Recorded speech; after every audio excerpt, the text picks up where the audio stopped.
CA, CMA, CS final का audio revision का part 2 में आपका बहुत बहुत स्वागत है। मैं सी राजकुमार। ऑडियो रिवीजन है, आपका पूरा फोकस यहीं पर रहना चाहिए। समय कम से कम लेंगे, इफेक्टिव बातें करेंगे एंड कंटेंट पूरा कवर करेंगे। 6 चैप्टर्स की हमने यहाँ पर बात करी है। इस चैप्टर्स को कवर करने वाले हैं। Assessment, audit, inspection, advance ruling completed. Demand recovery, penalties, appeal अभी करने वाले हैं। बाबा की बूटी 2.0 ये मैप का काम करती है हमारे लिए, जिसमें demand and recovery proceedings, civil and criminal proceedings and appellate proceedings की हम लोग बात करते हैं। यहाँ पर अलग अलग सेक्शंस हैं। साथ में एडवांस रूलिंग का भी मसला यहाँ पर आ जाता है। हमने सारी पिक्चर देखी शुरुआती दौर में, पार्ट 1 में ये सब कुछ डिस्कस किया। नाउ अब हम आगे हैं अपने यहाँ पर देसी इलाज। आप देख सकते हैं देसी इलाज पर आने के लिए हमें क्या चाहिए होता है। हम अलग अलग रूट से 5 अलग अलग रूट्स हैं जहाँ से हम देसी इलाज पर पहुँचते हैं, और 5 कारण हैं इसके देसी इलाज करवाने के। टैक्स अपना आउटपुट साइड में, not paid, short paid, ITC अपना रॉन्गली अवेल्ड और यूटिलाइज्ड, या फिर जो है एरनियस रिफंड का मैटर है। 5 मामलों में शो कॉज नोटिस आपको आ सकता है।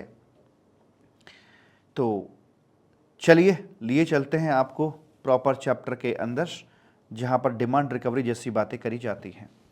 तो यहाँ पर हमें देखने को मिलते हैं सेक्शन 73, 74, 75। 73 में show cause notice demand order to bona fide है। 74 के अंदर show cause notice to and demand order to mala fide है। 75 इन दोनों सेक्शंस को सपोर्ट देता है। एंड उसके बाद सेक्शन 76 आएगा, जिसमें amount in excess of tax की बात करेंगे। 77 आएगा, जिसमें इंटर कन्फ्यूजन की बातें होंगी। फिर उसके बाद 78 से रिकवरी की बातें शुरू हो जाती हैं।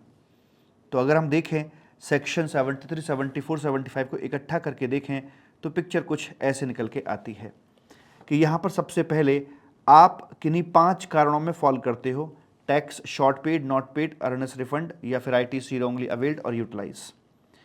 ऐसे वाले मामले के अंदर आकर आपको एक शोकोज नोटिस आता है सबसे पहले।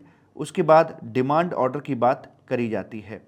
डिमांड ऑर्डर के बाद आपके पास चॉइस होती है, आप डिमांड को पे कर दें, या फिर आप अपील में चले जाएं, या फिर आप कुछ भी ना करें। आप कुछ नहीं करोगे तो फिर डिपार्टमेंट कुछ करेगा, वो रिकवरी प्रोसीडिंग्स आपके लिए लगा देगा। इस पूरी जर्नी में हमें कुछ देखने को मिलता है। शोकोज नोटिस आने से पहले हमारे पास एक ऑफर दिया जाता है कि आप अपने तमाम ड्यूज़ का फुल पेमेंट खुद से आप पे कर दें, या कैजुअली आकर हमसे पूछ सकते हैं, हम बता देंगे आपको कि आपका कितना ड्यूज़ बनता है। फुल पे कर दीजिए, कोई नोटिस नहीं आएगा, कोई पेनल्टीज़ की बात नहीं होगी।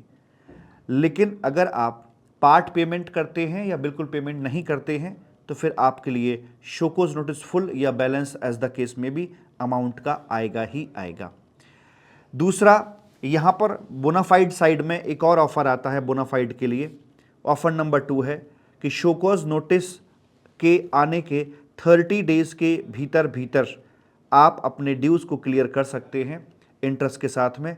हम अब भी आपके ऊपर पेनल्टी नहीं लगाएंगे और आपका केस यहीं पर ख़त्म कर दिया जाएगा। राइट साइड में देखते हैं मेलाफाइड के केस में, तो यहाँ पर 2 नहीं 3 ऑफर आपको मिलेंगे। एक शोकोज नोटिस से पहले, एक शोकोज नोटिस के बाद, और एक और मिलेगा आपको डिमांड ऑर्डर के बाद। शोकोज नोटिस से पहले वाला क्या है कि आप टैक्स वगैरह पे कर दीजिए वॉलंटरली अपनी मर्जी से, और साथ में आपको 15% ऑफ टैक्स अमाउंट पेनल्टी भरनी होगी। अगर आप ऐसा कर देते हैं तो आगे की पिक्चर खत्म हो जाएगी, आपको शोकोज नोटिस ही नहीं आएगा। बट अगर आप ऐसा नहीं करते हैं या इन पार्ट पेमेंट करते हैं तो आपको बैलेंस अमाउंट के लिए वापस शोकोज नोटिस डाल दिया जाएगा। दूसरा है नोटिस इशू होने के बाद आप अगर इस ऑफर को अवेल करते हैं तो जो का त्यों मैटर रहेगा, लेकिन पेनल्टी आपकी 25% हो जाएगी। या फिर आप डिमांड ऑर्डर बनने के बाद भी आपको ऑफर दिया जाता है, लेकिन वहाँ पर आपकी पेनल्टी 50% हो जाती है। कैसे याद रखना है? 15%, 25%, 50%। और बोनाफाइड केस में पेनल्टी अमाउंट आपका 0 था, पहले ऑफर में भी और दूसरे ऑफर में भी। आगे जो आपका ये शो कॉज नोटिस है, यहाँ पर हम लोग देख रहे हैं कि सप्लीमेंट्री शो कॉज नोटिस की बात भी करी जा सकती है अगर ग्राउंड सेम रहे हों तो। और बोनाफाइड केस में जो पेनल्टी रहती है वो आपकी 10% ऑफ टैक्स अमाउंट और 10,000 विच एवर इज हायर रहेगी, जबकि फ्रॉडलेंट केस के अंदर ये पेनल्टी का अमाउंट आपका 100% ऑफ टैक्स अमाउंट हो जाता है। ध्यान देने वाली बात यह है कि जो डिमांड ऑर्डर बनेगा वो आपके इस वाले बॉक्स में main notice plus supplementary notice से ज़्यादा का डिमांड ऑर्डर नहीं बनाया जा सकता है। अब बात करते हैं यहाँ पर टाइम लिमिट्स को लेकर। अगर हम यहाँ ये देखते हैं कि शो कॉज नोटिस कितने समय में आ जाना चाहिए, तो यहाँ पर बेस डेट होती है एनुअल रिटर्न की, जो डेट है फाइलिंग डेट है आपकी वो रहेगी वहाँ पर ड्यू डेट। उससे क्या करेंगे कि भाई हम अपने 2 साल 9 महीने, अगर बोनाफाइड है तो 2 साल 9 महीने के अंदर अंदर शो कॉज नोटिस आ जाएगा। और जो डिमांड ऑर्डर बनेगा वो एनुअल रिटर्न डेट से 3 साल के भीतर भीतर डिमांड ऑर्डर बन जाना चाहिए। अगर मेलाफाइड की बात करते हैं तो शो कॉज नोटिस का समय 4 साल 6 महीने एंड डिमांड ऑर्डर का समय एनुअल रिटर्न की डेट से ही 5 साल अपना लिया जाता है। रेफर्ड बैक का अगर मामला फंस जाता है तो फिर वहाँ पर डिमांड ऑर्डर बनाने का समय होता है 2 बरस, 2 बरस और 2 बरस। इस प्रकार से ये बात यहाँ पर करी जाती है। इससे जुड़ी हुई कुछ एक छोटी मोटी बातें और आती हैं। जो स्टे का पीरियड होता है उसे हम लोग एक्सक्लूड करके चलते हैं जी, किसी भी कैलकुलेशन में शामिल नहीं करेंगे। अपॉर्चुनिटी ऑफ बीइंग हर्ड पक्का पक्का दी जाती है। एडजमेंट 3 टाइम्स दिया जा सकता है टू अ पार्टी, यानी कि तारीख पे तारीख। डिमांड ऑर्डर जो होगा विद रीजनिंग होगा और एक ही एक्ट के लिए कोई डबल पेनल्टी नहीं लग सकती। जैसे कि अगर पेनल्टियाँ 73, 74 में लगा दी गई है तो फिर सेक्शन 122 में इस प्रकार की एक्टिविटीज़ के लिए पेनल्टी नहीं लगाई जा सकती है। दूसरा, अपील में जाकर अगर डिमांड ऑर्डर मॉडिफाई हो जाता है तो टैक्स अमाउंट के साथ साथ इंटरेस्ट और पेनल्टी के अमाउंट भी करस्पॉन्डिंगली मॉडिफाई हो जाएंगे। इंटरेस्ट ऑलवेज पेबल होगा चाहे डिमांड ऑर्डर में उसका जिक्र ना किया गया हो। अगले पॉइंट में बोलते हैं कि इंटरेस्ट के लिए अकेले अकेले भी प्रोसीडिंग्स चल सकती हैं। और एक और बात बोलते हैं कि अगर आपने सेल्फ असेस्ड टैक्स था, छाती पीट पीट कर आपने बताया था कि हाँ ये मेरा बनता है और आप उसे पे नहीं करते हैं, तो ऐसे मामले में डायरेक्ट रिकवरी आपके ऊपर इनिशिएट कराई जा सकती है। आगे बोलते हैं कि आपके ऊपर फ्रॉड चार्ज लगा दिया गया था, डिमांड ऑर्डर बना दिया गया 5 साल का 100% पेनल्टी के साथ, फिर अपील में चले जाते हैं। अपील में आपको बाइज्जत बरी किया जाता है, मतलब आपको बोनाफाइड का टाइटल मिलता है। तो जो आपको शुरू में ये शो कॉज नोटिस जो डाला गया था उसको आप बोनाफाइड की तरह ट्रीट करते हुए सिर्फ 3 साल के संबंध में ही बात कर सकते हैं, डिमांड ऑर्डर बन सकता है और पेनल्टी का अमाउंट भी रिवाइज होगा 10% ऑफ टैक्स अमाउंट और 10,000 रुपीज़, यानी कि केस को शुरू से ही बोनाफाइड की तरह ट्रीट किया जाएगा, ऐसे बोल दिया जाता है। एक और ध्यान देने वाली बात है जो कई बार एग्जाम में पूछी जाती है, अगर आप ड्यू डेट तक अपना पैसा दे देते हैं तो सिर्फ आपको टैक्स ही जमा करना होता है। अगर आप ड्यू डेट से 30 दिन के अंदर अंदर पैसा दे देते हैं तो टैक्स के साथ साथ बस आपको इंटरेस्ट और चुकाना होता है। अगर आप इन 30 दिनों के बाद पेमेंट करते हैं तो एक नई चीज़ और आ जाती है, पेनल्टी। सरकार 30 दिन तक पेनल्टी नहीं लगा रही है, लेकिन उसके बाद कह रही कि नहीं 30 दिनों के बाद लगेगी टैक्स, इंटरेस्ट और साथ में पेनल्टी। पेनल्टी कौन सी लगेगी? अगर इन बिटवीन कोई शो कॉज नोटिस आया हुआ है, अधिकारी के हाथ में केस है, तो 73 की लगेगी, और कोई नोटिस नहीं आया है तो सेक्शन 125 के अंदर जो रेजुडरी पेनल्टी होती है वो आपकी यहाँ पर लगा दी जाती है, जो कि 25,000 तक की अपनी हो सकती है। उस तरह की बात मालिक करी जाती हैं। आगे बोलते हैं amount in excess of tax. Suppose कीजिए आपके केस में 5% का लीगल रेट बनता था, लेकिन आपने 5% की बजाय 12% कलेक्ट कर लिया। इसका मतलब आपने 7% एक्स्ट्रा कलेक्ट कर लिया है। अब जो 7% है ये पाप का पैसा है, इस अमाउंट को टैक्स नहीं कहा जा सकता है, it is amount in excess of tax कहा जाएगा।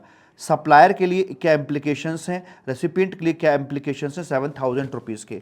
सप्लायर के लिए ये जो पैसा है ये चूँकि टैक्स नहीं तो आउटपुट टैक्स नहीं है, आउटपुट टैक्स नहीं है तो इसका मतलब आपको ड्यू डेट का बेनिफिट नहीं दिया जाएगा और आपको ये पैसा तुरंत आपके हैंड में पेबल हो जाता है। और अगर आप पे नहीं करोगे तो इंटरेस्ट जो होगा वो आपका यहाँ डे 1 से ही लगाया जाएगा। चूंकि आउटपुट टैक्स नहीं है इसलिए आप इसमें आईटीसी का भी इस्तेमाल नहीं कर सकते हो, आपको ये कैश में ही भरना पड़ेगा। यानी कैश में तुरंत आपको भरना होगा, पाप का पैसा है, अपने पॉकेट में मत रखिए, जल जाओगे। रेसिपिएंट के एंड पर चूंकि ये टैक्स ही नहीं है तो ये इनपुट टैक्स नहीं बनेगा, इनपुट टैक्स नहीं है तो इनपुट टैक्स क्रेडिट नहीं मिल सकता है, इसलिए जो भी आपने क्रेडिट ले रखा है उस क्रेडिट को आप चुपचाप रिवर्स कर दीजिए वरना आपकी खैर नहीं। दूसरा, ये जो अमाउंट आपसे यहाँ लिया गया है ये पैसा सरकार अपने पास रखेगी और जिसका बनता है, अगर रेसिपिएंट रजिस्टर्ड था तो रेसिपिएंट को मिल जाएगा, नहीं तो ये पैसा कंज्यूमर वेलफेयर फंड के अंदर ट्रांसफ़र कर दिया जाएगा। इस प्रकार की बात हमें सेक्शन 76 के अंदर देखने को मिलती हैं जी।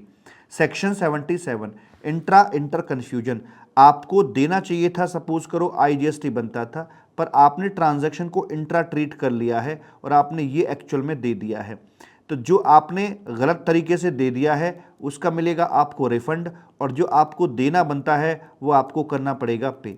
करना कैसे है, पहले रिफंड के लिए अप्लाई नहीं कर सकते हैं, पहले आपको पे करना पड़ेगा। पे होने के बाद फिर 2 साल के भीतर भीतर आप अपना RFD 01 फाइल कर सकते हैं और वहां अपना रिफंड क्लेम कर सकते हैं। लेकिन यहां पर चूंकि आपने पैसा आपकी जेब में नहीं था, सरकारी पैसा आप दे चुके थे, गलत खाते में दिया था, तो इस मामले में कोई किसी प्रकार के इंटरेस्ट की बात नहीं करी जाएगी। ये बातें थी आपकी डिमांड से जुड़ी हुई। अब हम बात करना चाहते हैं आपसे रिकवरी की। तो रिकवरी के लिए सेक्शन 78 से शुरुआत हो जाती है। रिकवरी में बोलते हैं कि 3 महीना, डिमांड ऑर्डर के 3 महीने बाद से रिकवरी शुरू की जाएगी, बिकॉज 3 महीने का समय अपील में जाने का होता है। लेकिन एक्सेप्शनल सिचुएशंस के अंदर लाइक समरी असेसमेंट, वहाँ 3 महीने के भीतर भीतर भी ये रिकवरी वाले जो प्रोसीडिंग्स हैं इनिशिएट कराई जा सकती हैं। अच्छा जी, रिकवरी का मैकेनिज्म क्या होगा, साम दाम दंड भेद, जो मर्जी करना है आप कर सकते हो, पाकिस्तान का पानी रोक दो चाहे कुछ भी कर दो। अच्छा जी, तो बोलते हैं कि आपका अगर कोई रिफंड बनता है तो सबसे पहले उसके रिफंड ड्यू से एडजस्ट कर लिया जाता है। किसी भी प्रकार की प्रॉपर्टी को हम बेच सकते हैं उठाकर। अच्छा जी, थर्ड पार्टी से अगर आपका पैसा कहीं से आने वाला है तो डायरेक्ट थर्ड पार्टी को अप्रोच कर सकते हैं कि आप पैसा इनको ना देकर डायरेक्ट पैसा डिपार्टमेंट को ही दिया जाए। आपकी प्रॉपर्टी को चाहे वो मूवेबल हो या इमूवेबल हो डिस्ट्रेन कर सकते हैं, खाली कर देंगे और उसको बेच सकते हैं जी। आगे कंसर्न्ड जो ऑफिसर होता है, कंसर्न्ड जो ऑफिसर अपने होते हैं, आईएएस ऑफिसर, डिस्ट्रिक्ट कलेक्टर वगैरह, उनके थ्रू भी यहाँ पर कलेक्शन किए जा सकते हैं। रिकवरी थ्रू कोर्ट भी यहाँ पर हो सकती है, रियलाइजेशन ऑफ बॉन्ड भी यहाँ पे कराया जा सकता है, डीम्ड डिस्टिंक्ट पर्सन से भी हम रिकवर यहाँ पर कर सकते हैं। तो इस प्रकार से हर दरवाज़ा, हर रास्ता यहाँ पर खोल दिया गया है कि आप अपनी रिकवरी कहाँ से कर सकते हैं, ऐसे करके। सेक्शन 80 बात करता है इंस्टॉलमेंट में। अगर कमिश्नर साहब को ऐसा लगता है कि आपकी जो फाइनेंशियल पोजीशन है वो ठीक नहीं है तो वो आपके ड्यूज़ को किश्तों में कन्वर्ट कर सकते हैं और मैक्सिमम 24 किश्तें आपकी बनाई जा सकती हैं और ये एक नॉन अपलेबल मैटर बना दिया जाएगा। पर ध्यान दीजिए, ये सेल्फ असेस्ड लायबिलिटीज़ के लिए नहीं होता है, ये सिर्फ री असेस्ड लायबिलिटीज़ के लिए होता है और ये आपका राइट नहीं होता, ये कमिश्नर की रहमत आपके लिए होती है। अगला पॉइंट 81, अगर आप रिकवरी से बचने के लिए अपनी प्रॉपर्टी को दाएं बाएं करते हैं, अनयूजुअल ट्रांसफर्स कर देते हैं, तो ऐसे ट्रांसफर्स को हम लोग एक वॉइड वहाँ पर करार दिया जाएगा। लेकिन अगर आपने एडुकेट कंसीडरेशन लेकर तरीके से अपना ये किया है तो फिर वहाँ पर उसको वॉइड नहीं कहा जाएगा। सेक्शन 82 बोलता है गवर्नमेंट ड्यूज आर प्रीफरेंशियल ड्यूज। मतलब ये है कि यहाँ पर आकर देखिए कैसे होगा कि जब भी लिक्विडेशन यहाँ पर होते हैं, जब भी कुछ अपना होगा तो इसका नंबर कहाँ पर आएगा। तो सबसे पहले इंसॉल्वेंसी रेजोल्यूशन प्रोसेस कॉस्ट है वो आपको पे करनी होती है। उसके बाद workmen dues and secured creditor, इनका पारी पासू चार्ज होता है, मतलब इक्वल राइट होता है, मतलब कि एक साथ इनकी टाइमिंग है पे ऑफ करने की, 2-3 ऐसे करके नहीं है। जैसे कि मान लीजिए एसेट राइज होती है 45,000 की, लिक्विडेशन एक्सपेंसेस 10,000 के थे, आपके पास 35,000 की एसेट है वर्क्समैन एंड सिक्योर्ड क्रेडिटर को देने के लिए, 35 है।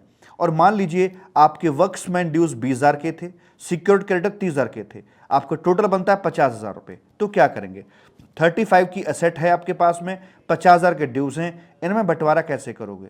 तो रेशो में कर देंगे कि मैं 2:3 के रेशो में 35,000 को बांट दिया जाएगा, जो क्रम से 14,000 और 21,000 आ जाता है इस प्रकार से। फिर फाइनेंशियल डेट से बिल ऑफ एक्सचेंज का पेमेंट करेंगे, उसके बाद अनसिक्योर्ड का नंबर आएगा। अनसिक्योर्ड का जब नंबर आएगा तो उसमें प्राथमिकता दी जाती है, फर्स्ट प्रेफरेंस मिलती है गवर्नमेंट ड्यूज को, उसके बाद फिर बाकी अनसिक्योर्ड क्रेडिटर को मिलता है, and later on debenture holder, preferential equity holder, फिर उनकी बात अपनी करी जाती है।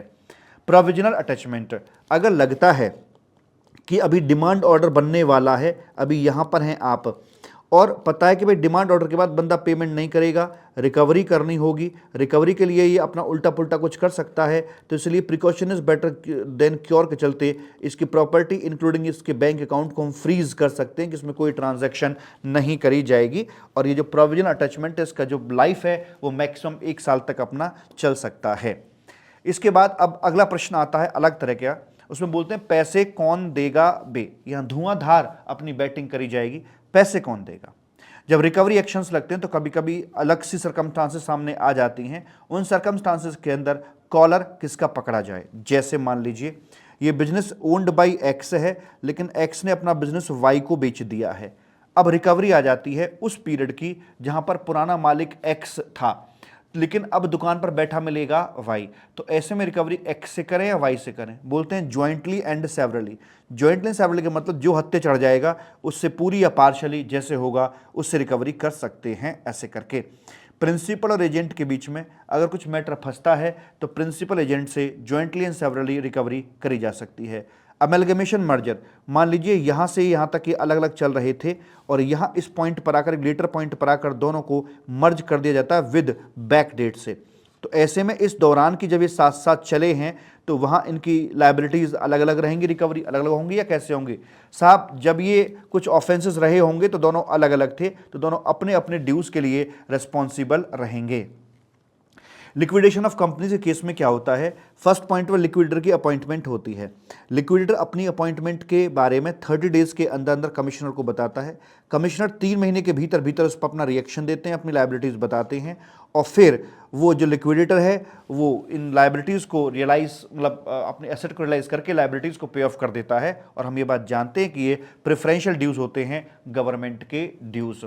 उसके बाद में liability of director of A private company की अगर हम बात करते हैं तो क्या होगा, डायरेक्टर कम शेयर होल्डर हैं, रिकवरी यहाँ पर आती है तो कंपनी हो या उसके डायरेक्टर कम शेयर होल्डर हो, ज्वाइंटली सेवरली लायबल टू पे जीएसटी होते हैं।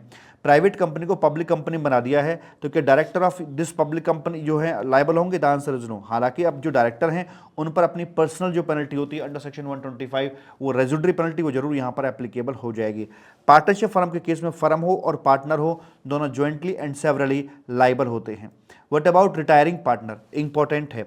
जो रिटायरिंग पार्टनर होते हैं, मान लीजिए 7 मई को रिटायर हो जाता है, अब देखना ये कि इसने सूचना कब तक दे दी है। अगर ये 1 मंथ के अंदर सूचना दे देता है तो क्या होगा, अदरवाइज क्या किया जाएगा। 1 मंथ में सूचना दी है तो जब रिटायर हो जाएगा 7 मई, तो 7 मई इफेक्टिव डेट होगी। 7 मई के बाद इसका कोई लेना देना यहाँ पर नहीं होगा। अगर ये अपनी इन्फॉर्मेशन 1 महीने में नहीं देता, लेट जाकर देता, मान लीजिए इन्फॉर्मेशन इसने 10 दिसंबर को जाकर दी, 7 मई को रिटायर था, 10 दिसंबर को इन्फॉर्मेशन अगर ये दे रहा है, 7 महीने बाद दे रहा है, तो ऐसे केस में जिस दिन इन्फॉर्मेशन आएगी उस दिन तक इसकी लायबिलिटी कंटिन्यू करेगी। हाँ, इस डेट के बाद अब इसकी लायबिलिटी नहीं रह जाएगी, ऐसे बोलते हैं। उसके बाद इन केस ऑफ माइनर, तो माइनर या इनकैपेबल जो पर्सन होता है उसमें जो उसके गार्जियंस हैं, जो एजेंट्स होते हैं, वही उन्हीं से रिकवरी यहाँ पर करी जाती है। कोई डिस्प्यूटेड एसेट से कोई हवेली वगैरह है तो उसमें जो मैटर मैनेजर जो होता है, जो कोर्ट के द्वारा अपॉइंट किया जाता है उस प्रॉपर्टी के लिए, वो जो मैनेजर है वो यहाँ पर लाइबल हो जाएगा। आगे बात करते हैं, in case of death of taxable person, business आप कंटिन्यू कर रहे हो या बिजनेस आप क्लोज कर रहे हो। अगर आपने बिजनेस कंटिन्यू कर रहे हो तो लाइबल टू पे टू, अगर कंटिन्यूड है तो फिर कोई जो सक्सेसर होगा, जो भी नया मालिक आएगा वो यहाँ पर लाइबल हो जाएगा। धंधा बंद कर दिया है तो उस व्यक्ति के जो उत्तराधिकारी थे, लीगल हेयर्स थे, उनसे रिकवरी यहाँ पर करी जाएगी। लेकिन रिमेंबर, जो उसके उत्तराधिकारी थे उनकी अपनी पर्सनल एसेट जो उन्होंने कमाई है उसको यूज़ नहीं किया जाएगा। HUF AY BOI के केस में अगर वो खंडित करता है तो कर्ता मेंबर सब यहाँ इकट्ठे हो जाएंगे। फर्म डिसॉल्व होती तो अभी पार्टनर वगैरह जो भी हैं जॉइंटली सेवरली सारे यहाँ पर लपेट दिए जाएंगे। गार्जियनशिप या ट्रस्ट डिसॉल्व होती तो जो बेनिफिशियरी वो लाइबल टू पे GST यहाँ पर हो जाएंगे। अगर धंधे में चेंज आता है, किसी प्रकार का पार्टनरशिप फर्म है और रजिस्टर, तो यहाँ पर ये अपना ABCD अपने करके ये लोग थे, ये पार्टनर यहाँ थे और एक पार्टनर जो है अपनी कंपनी यहाँ पर बना दी है और जो AB थे यहाँ पर ये इधर आ जाते हैं AB, तो AB जॉइंटली सेवरली यहाँ पर लाइबल अपने हो जाते हैं। अब मजे की बात सुनिए जरा, यहाँ पर आपका एक सेक्शन ऐड किया गया है, नया सेक्शन आया है 74A and most important for this time, सबसे महत्वपूर्ण बात, जो आपके सेक्शन 73 और सेक्शन नंबर 74 है इनको रिप्लेस करते हुए एक सेक्शन ये आया है। ये जो दो सेक्शन थे 73 74 ये आपके फाइनेंशियल ईयर 23-24 तक ही वैलिड रहेंगे। फाइनेंशियल ईयर 24-25 से अनवर्ड्स आपका नया सेक्शन काम करेगा। नए और पुराने सेक्शंस के एक तरफ रखता हूं 73 74 और दूसरी साइड में रखता हूं 74A। यहाँ पर क्या क्या अंतर आपको देखने के लिए मिलते हैं, तो ये बोनाफाइड के लिए था, 74 मेलाफाइड के लिए था। 74A चूंकि दोनों को मर्ज करके दोनों को रिप्लेस करता है तो बोनाफाइड मेलाफाइड दोनों के अकेला सेक्शन बात करेगा। शोकोज नोटिस की टाइम लिमिट, डिमांड ऑर्डर और ऑफर्स, यहां पर अंतर आएंगे। शोकोज नोटिस की टाइम लिमिट ध्यान से देखिएगा मैं क्या बोल रहा हूं, ये थी 2 साल 9 महीना बोनाफाइड में from due date of annual return, और मेलाफाइड में थी 4 साल 6 महीने।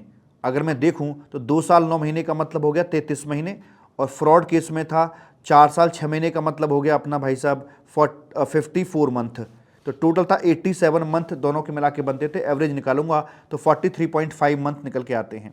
अब क्या किया गया है, अब आप बोनाफाइड हो या मेलाफाइड हो सबके लिए एक ही लिमिट काम करेगी और वो है 3.5 साल की लिमिट, 3 ईयर एंड 6 मंथ। रामू 3 year and 6 month from the due date of annual return, यानी कि 42 मंथ 42 महीने का समय यहां पर दिया गया है। डिमांड ऑर्डर का समय था 3 साल और 5 साल, लेकिन ध्यान दीजिए कहां से 3 साल 5 साल काउंट किए जाते थे, एनुअल रिटर्न की डेट से काउंट किए जाते थे। लेकिन अब ऐसा नहीं है, यहां जैसे एनुअल रिटर्न की डेट आ गई, यहां से जंप मार के शोकोज नोटिस पे पहुंचे और शोकोज नोटिस से काउंटिंग करिए डिमांड ऑर्डर की लिमिट, जो कि पहले गलत कर रहे थे। एनुअल रिटर्न यहां पर करते थे, फिर शोकोज नोटिस यहां से जंप मारते थे और डिमांड ऑर्डर की टाइम लिमिट भी एनुअल रिटर्न की डेट से ही काउंट किया जाता था। लेकिन अब ऐसा नहीं, अब शोकोज नोटिस से ये डिमांड ऑर्डर का समय काउंट किया जाएगा, जो कि है यहां पर 12 मंथ, जिसमें 6 महीने का एक्सटेंशन और दिया जा सकता है। तो मोटी बात अगर समझें, सेक्शन 74A के अंदर आकर 42 महीने का समय तो आपको यहां दे दिया जाता है, ठीक है, शोकोज नोटिस के लिए। 12 महीने का समय डिमांड ऑर्डर के लिए हो गया और 6 महीने का एक्सटेंशन पॉसिबल है। तो कुल मिलाकर 60 महीने बोले तो 5 साल के अंदर पूरा निपटारा यहां पे करना पड़ेगा। ऑफर नंबर 2 जब हम देखते हैं अपने और 3 नंबर देखते हैं, तो पुराने सेक्शन 70 जो थे अपने 3-4 थे, उसमें 30 डेज का समय दिया जाता था कि शोकोज नोटिस के 30 डेज के भीतर या डिमांड ऑर्डर के 30 डेज के भीतर, लेकिन अब वो 30 की बजाय 60 डेज कर दिया गया है। हालांकि ऑफर नंबर 2 तो दोनों में था बोनाफाइड मेलाफाइड, जबकि ऑफर नंबर 3 सिर्फ मेलाफाइड में था। तो ऑफर वही है जो जैसे थे, बस टाइम लिमिट में चेंज हुआ है। जो ऑफर नंबर 2 और 3 के अंदर आपका 30 डेज था वो कर दिया गया है अब बाबूजी 60 डेज। बाकी सारे जो प्रोविजन है वो जो कहते हो अपने यहाँ पर बने हुए हैं।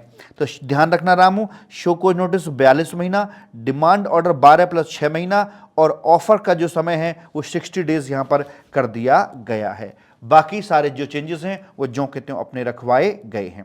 एक और सेक्शन यहां पर इंसर्ट किया गया है, सेक्शन 11A करके है। यहां अजीब सी पावर यहां लिखी गई है। कैसी पावर है? आई हैव द पावर, ओ हो, I have the power.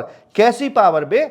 I have the power to exempt, to not to recover, हमें आपसे पैसा ना लेने की पावर है। बहुत बढ़िया, ऐसी पावर भगवान सबको दे।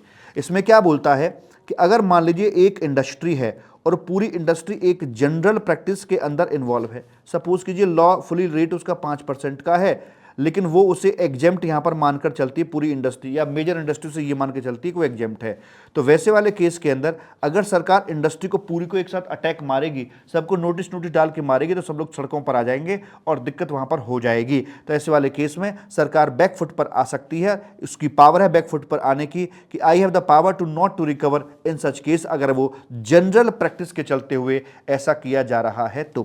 कहीं कुछ भी लिखा हुआ हो बोलते हैं, और प्रैक्टिस और जनरली प्रिवलेंट अगर ऐसी की जा रही है तो वहां पर ये सरकार बैकफुट पर आ सकती है कि ठीक है, फुल्ली या पार्शियल जो भी है वो अपना नॉट टू रिकवर की पावर अपने पास में रख के चलती है। इस प्रकार से आपका डिमांड रिकवरी का चैप्टर यहां पर आकर कंप्लीट हो जाता है। प्रेम से बोलेंगे राधे राधे। तो अब हम आ गए हैं अपने चैप्टर पेनल्टीज में, और इसका ऑडियो रिवीजन कुछ इस तरह से है। यहाँ यूं तो बहुत सारे सेक्शन इस्तेमाल होते हैं। पूरा चैप्टर 3 हिस्सों में बटा हुआ है। पहले पार्ट में पेनल्टीज की चर्चा होती है, लगाने की और कम करने की। दूसरे में गुड्स की चर्चा होगी, सीजर कन्फिस्केशन की, पकड़ धकड़ होगी। और तीसरे पार्ट में मुकदमेबाजी, जेल, ये वो सब की बात करी जाएगी। तो फर्स्ट ऑफ ऑल पहला सेक्शन आता है सेक्शन 122 सब सेक्शन 1। हियर 21 तरह के ऑफेंसेस यहाँ पर दे रखे हैं उन व्यक्तियों के लिए जो कि रजिस्टर्ड हैं और लाइबल टू बी रजिस्टर्ड हैं, मतलब टैक्सेबल पर्सन है, उनकी बात कर रहे हैं। तो यहाँ पर मैंने 21 ऑफेंसेस को तो कुछ इस तरह से बांटा है, IM, RRRRRRRR और DOS, DOS। तो आई का मतलब है इनवॉइस, इनवॉइस से संबंधित जो भी आप गंदे गंदे काम कर सकते हो, no invoice, false invoice, bogus invoice issue कर रहे हैं आप रिसीव कर रहे हैं ITC पर्पज के लिए बोगस इनवॉइस, फॉल्स इनवॉइस, आप इशू कर रहे हैं invoice with the registration number of another person, वाह, ई वे बिल, बिल्टी एटसेट्रा इशू नहीं कर रहे हैं, टर्नओवर को छिपा रहे हैं। दूसरा, आप यहां पर मैनर ऑफ पेमेंट चैप्टर से संबंधित कुछ ऑफेंसेस कर रहे हैं, टैक्स कलेक्ट करते हैं या एक अमाउंट कलेक्ट करते हैं but not paid even beyond 3 months of due date, TDS short deducted, not deducted या deducted but not paid, TCS not collected, short collected या collected but not paid. Registration में आप नो रजिस्ट्रेशन या registration with wrong details आप कर रहे हैं। Records में क्या बदतमीजियाँ चल रही हैं, रिकॉर्ड ही नहीं है, फॉल्स रिकॉर्ड हैं, सब्स्टिट्यूट हैं, आग लगा दिया आपने, फॉल्स इन्फॉर्मेशन दे रहे हो, ये सब। रिटर्न की यहाँ पर बात नहीं, क्योंकि उसके लिए लेट फी के प्रोविजन अलग से हैं 47 और 62 के अंदर। फिर हम रिफंड की बात करते हैं, तो अगर आप फ्रॉडलेंटली रिफंड क्लेम कर रहे हैं तो भी आपका स्वागत है यहाँ पर। IT से संबंधी रॉन्गली अवेल या यूटिलाइज कर रहे हैं, या फिर ISD के द्वारा रॉन्गली डिस्ट्रीब्यूशन यहाँ पर किया जा रहा है। 3 और आते हैं कैटेगरी में, DOS। तो डिस्पोज ऑफ कर, डी फॉर डिस्पोज ऑफ करते हैं, टेम्पर विद करते हैं उस गुड्स को जिस पर डिपार्टमेंट ने कुंडली मार ली थी। 67(2) में उन्होंने इसको सीज किया था, और सेक्शन 83 में प्रोविजनल अटैचमेंट का आता था। अगर आप उनकी सील को तोड़ने ताड़ने का प्रयास करेंगे तो भाई साहब ये एक ऑफेंस यहाँ पर बन जाएगा। अधिकारी को उसके काम में बाधा पहुंचाते हैं, ऑब्स्ट्रक्शन क्रिएट करते हैं, या फिर ट्रांसपोर्टर वेयर हाउस कीपर वो भी निकम्मे इधर साइड में आ जाएंगे। तो ऐसे वाले केस के अंदर जो पेनल्टी अमाउंट है वो है 100% ऑफ टैक्स। मैंने सिर्फ टैक्स लिखा, बट अगर TDS वाला कुछ डिस्प्यूट है तो 100% ऑफ TDS जो भी इन्वॉल्व था, मतलब जो भी डिस्प्यूटेड अमाउंट इन्वॉल्व है, जो भी कलेशाई अमाउंट इन्वॉल्व है, अमाउंट इन्वॉल्व्ड और 10,000 विच एवर इज हायर। फिर सेक्शन 122 सबसेक्शन 1A आया। इसने बोला कि जो मास्टर माइंड है, जो पर्दों के पीछे छिपा बैठा है और जो अपने नौकर माली वगैरह से काम करवा रहा है, तो any person who is mastermind that is on whose instruction following transactions are conducted. तो कौन कौन सी, जैसे no bill but supply made, no supply but bill issued, ITC गलत तरीके से ले रहा है और मतलब उसको रॉन्गली डिस्ट्रीब्यूशन कर रहा है ITC को, तो ऐसे वाले मामले में पेनल्टी आएगी 100% ऑफ टैक्स के इक्वलेंट। फिर आता है 122(1)B, ये ई-कॉमर्स ऑपरेटर के लिए है। जो अनरजिस्टर्ड वेंडर के लिए प्रोविजन सरकार ने क्रिएट किया था कि आप बिना रजिस्ट्रेशन के ई-कॉमर्स ऑपरेटर के थ्रू गुड्स बेच सकते हैं, तो उसके ऊपर कुछ रिस्ट्रिक्शंस लगाई गई थी कि आप इंटरस्टेट नहीं कर सकते हैं, आपको एनरोलमेंट नंबर लेना पड़ेगा एंड ऑल।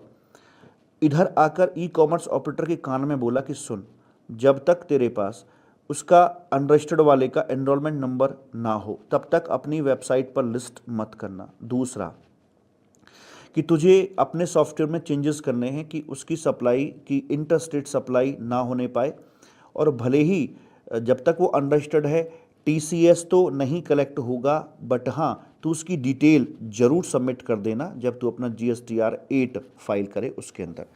अगर तूने तीनों कामों में किसी में बदतमीजी कर दी तो 100% ऑफ टैक्स और 10,000 विच एवर इज हायर की पेनल्टी यहाँ पर लगा दी जाएगी। उसके बाद में आता है आपका सेक्शन 122 का सबसेक्शन 2 करके।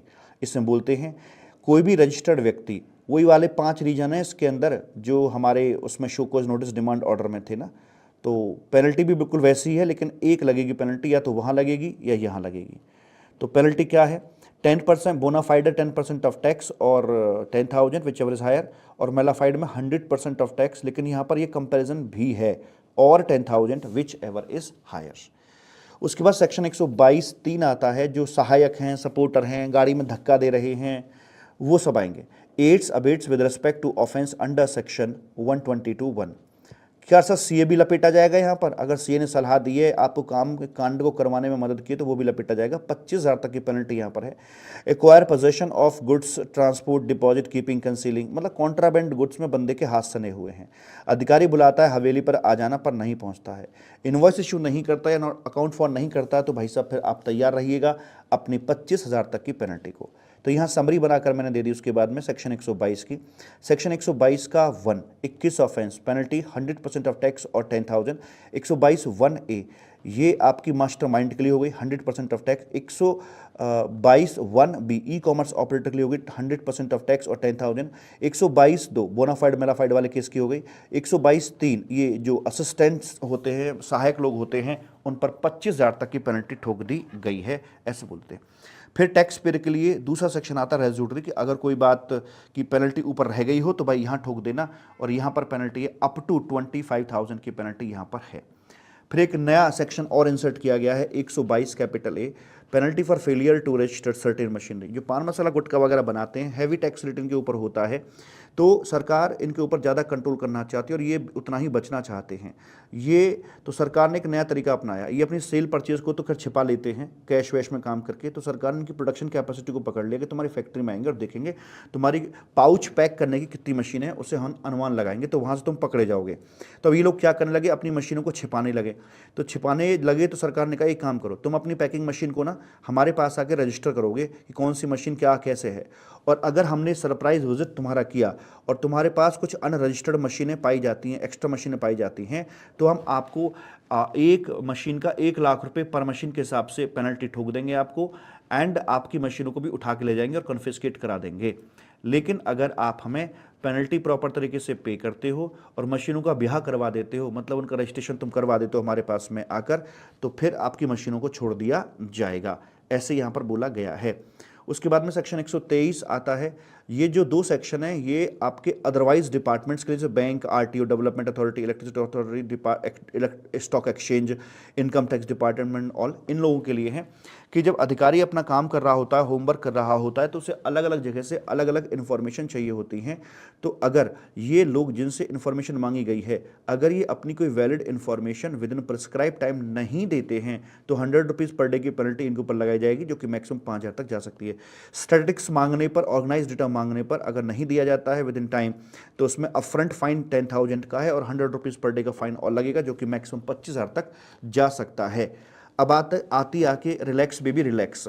तो 3 सेक्शन रिलैक्सेशन के यहाँ पर दिए गए हैं। पहला है 126, जिसमें general discipline related to penalty है, या मिटिगेशन या रिडक्शन ऑफ पेनल्टी बोल लीजिए, या points to be considered while imposing penalty कह सकते हैं। पहला पॉइंट आता है मिटिगेशन का। पेनल्टीज 2 प्रकार की होती है, एक फिक्स नेचर की होती है जैसे 100% ऑफ टैक्स और 10,000, इसमें क्या ही कम करोगे, ये मिटिगेट नहीं हो सकती हैं। जो वेरिएबल नेचर की होती है उनमें गुंजाइश होती है कम होने की, जैसे अप टू 20,000, जैसे कि झाड़ू लगा दी हो, कि झाड़ू लगा के खींचते हुए ले जा रहे हो, अप टू 25,000 ऐसे करके बोल देते हैं। तो इसमें 20 हो सकती है, 18 हो सकती है, 10 हो सकती है, 5 हो सकती है, नहीं भी हो सकती है। तो आगे इसमें बात करते हैं कि भाई मिटिगेशन का नियम कानून क्या है। कोई पेनल्टी नहीं लगाई जाएगी माइनर ब्रीच के लिए। माइनर ब्रीच क्या है, जिसमें वैल्यू लेस देन 5,000 आ रही हो, या फिर आपसे कोई mistake apparent from the record हुई और आपकी कोई फ्रॉडलेंट इंटेंट वहाँ पर नहीं था, तो यहाँ पर भी पेनल्टी नहीं लगाई जाएगी। वॉलंटरी डिस्क्लोजर करते हो तो उसको हम पूरा रिस्पेक्ट देकर चलेंगे, उसके आधार पर आपकी पेनल्टी को कम करने की कोशिश करेंगे, ऐसे बोल देते हैं। और जो पेनल्टी है ये आपकी केस टू केस वेरी करके चलेगी। जो यहाँ पर और पॉइंट ध्यान में रख के चलने हैं वो क्या है, वो पॉइंट्स हैं आपके कि जो penalty should be based on the intensity of the case, case जितना गहरा है पेनल्टी उस हिसाब से होनी चाहिए। अपॉर्चुनिटी बिंग हर्ट दी जाएगी, मतलब क्या, मतलब है कि फर्स्ट ऑफ ऑल एक नोटिस आता है, उसके बाद अपॉर्चुनिटी मिलती है, फिर आपका ये ऑर्डर बनेगा। ऑर्डर पूरा फुल क्लैरिटी के साथ में होगा, स्पेसिफाई करेगा क्या ब्रीच हुआ था, कौन सा सेक्शन में आपने पेनल्टी ठोकी है, विद रीजन सारी बात यहाँ पर बताई जाएगी। अब सेक्शन आता है 128 करके अपना आता है, यहाँ गवर्नमेंट 100 जो अपना सेक्शन था 26 ये अधिकारी के लिए था और ये वाला सेक्शन गवर्नमेंट के लिए है। और सेक्शन 128 में गवर्नमेंट कहती है कि भाई वो चाहे आपकी 122 की पेनल्टी हो या 125 की हो या 123 की हो या लेट फी 47 की हो। और 47 में देखो एक नया और एडिशनल फी का जुड़ा है सेक्शन 62, उसका भी रेफरेंस यहाँ पर अभी तक ऐड नहीं हुआ है। ना यहाँ रेफरेंस 122A का है, ना 124 का है, ना यहाँ रेफरेंस 62 का है, क्योंकि यहाँ पर पेनल्टीज़ और लेट फी, पेनल्टीज़ और फी दोनों की हम लोग बात कर रहे थे, तो इसलिए दोनों का यहाँ पर जिक्र किया गया है। तो इसको सरकार स्पेशल सर्कमस्टांसेस के अंदर फुली या पार्शियली वेवर दे सकती है। कोविड के टाइम पर भी इसको इस्तेमाल किया गया था। सेक्शन 127 एक क्लैरिटी दे रही है, एक प्रकार की क्लैरिफिकेशन यहाँ पर दी गई है। क्या है क्लैरिफिकेशन के अंदर कि तू साथ ना दे मेरा, चलना मुझे आता है, हर आग से वाकिफ हूँ, जलना मुझे आता है। मतलब ये कि पेनल्टी प्रोसीडिंग्स इंडिपेंडेंटली अकेले अकेले चलाई जा सकती हैं, इसके लिए अन्य किन्हीं प्रोसीडिंग्स के साथ लगाकर पेनल्टी लगाना जरूरी नहीं है। अन्य प्रोसीडिंग्स का मतलब जैसे कि आपकी 62, 63, 64, 62 में best judgement of non filer, 63 में best judgement of non registrant हो गया और 64 में समरी असेसमेंट हो गया, 73, 74, 74A show cause notice demand order हो गया, 129, 130 सीजर एंड कॉन्फिस्केशन हो गया। तो इन पेनल्टीज का साथ में होना जरूरी नहीं है, ऐसे मालिक यहां पर बोल दिया जाता है। और प्रेम से बोलेंगे राधे राधे। आगे इसमें आता है आपका सेक्शन नंबर 129 और सेक्शन नंबर 130। ये सेक्शन का रेफरेंस है, यहाँ पर सीजर और कॉन्फिस्केशन की बात कर रहे हैं और ये ऑन द वे किया जा रहा है, यानी कि इन ट्रांजिट है। अगर हम बात करते हैं इंडोर की या प्रीमाइसेस की, तो वो सीजर होता था सेक्शन 67 सब सेक्शन 2 में, लेकिन यहाँ पर आउटडोर हो रहा है, रास्ते में हो रहा है, सेक्शन 129 काम करके चलेगा। क्या है सेक्शन 129 के अंदर? ये एप्लीकेबल होता है where transportation of contraband goods हो रहा हो या स्टोर हो रहा हो इन ट्रांजिट वाला गुड्स, ठीक है। और हमें पता है सेक्शन 68 के अंदर ये पावर दी जाती है कि अधिकारियों को आपके ट्रक को रोकने की पावर होती है। जब ट्रक रुक जाता है तो पहले बातचीत होती है, कुछ इरेगुलर मिलता है तो सीजर होता है, 7 दिन में नोटिस आपको आएगा, नोटिस के 7 दिन में ऑर्डर बन जाएगा, ऑर्डर के बाद 15 दिन आपको पेमेंट के लिए यहाँ पर दिए जाते हैं। पेरिशेबल या हजार्डस नेचर का गुड्स है तो 15 दिन के पीरियड को कम भी किया जा सकता है। अगर आपने पेमेंट यहाँ पर नहीं किया है तो फिर फाइनली इसको ऑक्शन में लगाकर बेच बाच दिया जाता है।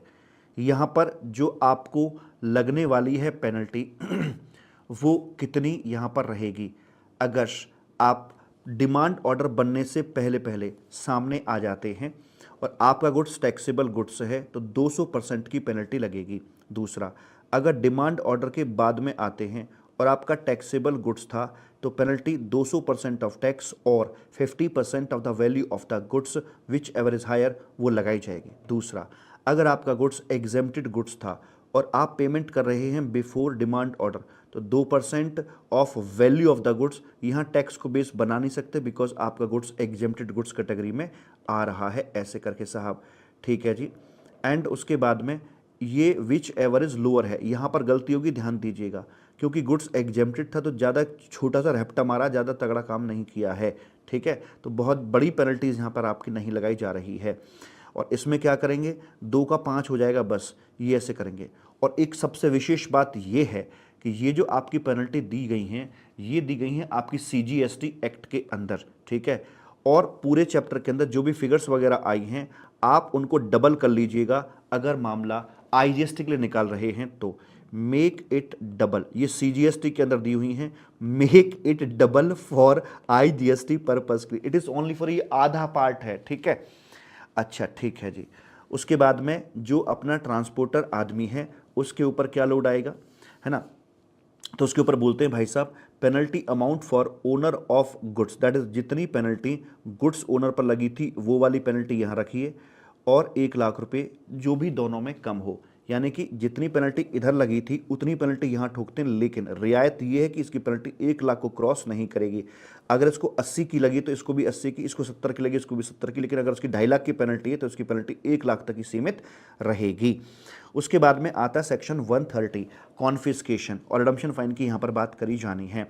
ये कब एक्टिवेट होता है सेक्शन, तो सेक्शन ना हुआ S400 हो गया अपना। ये कब एक्टिवेट होता है, ये एक्टिवेट होता है अगर आप कोई आउटवर्ड सप्लाई आपकी टैक्स इवेजन के इंटेंट से कर रहे हो, या कोई इनवर्ड सप्लाई टैक्स इवेजन के इंटेंट से कर रहे हो, या बिना रजिस्ट्रेशन के आप काम कर रहे हो, आपका ट्रक वर्क जा रहा है, या फिर आप कोई अपने गुड्स का अकाउंट फॉर नहीं कर रहे हो, या ट्रांसपोर्ट कर रहे हो कॉन्ट्राबेंड गुड्स। ऐसे हालातों में क्या किया जाएगा, है ना, या फिर कोई अदर कॉन्ट्रावेंशन आप लॉ का कर रहे हो, तो आपका जो गुड्स है और जो ट्रक है लाइबल टू कॉन्फिस्केशन हो जाता है। And option to redemption fine यहाँ दिया जाएगा। ऑप्ट कर लिया तो रिडम्पशन फाइन पे करो, अपना गुड्स ले जाओ, और अगर ऑप्ट नहीं किया तो आपका गुड्स कॉन्फिस्केट होगा, फिर ऑक्शन में उसको लगा दिया जाएगा। यहाँ पर जहाँ तक सवाल है रिडम्पशन फाइन का, तो वो कितना होता है, market value of the goods minus कर दी जीएसटी अमाउंट, क्योंकि जीएसटी आपसे अलग से लिया जाता है, इसलिए जीएसटी अमाउंट को यहाँ से हमने माइनस कर दिया है। इतना मैक्सिमम आपका ये हो सकता है, मिनिमम कितना भी हो सकता है, लेकिन ये मैक्सिमम फिगर यहाँ पर बोली गई है।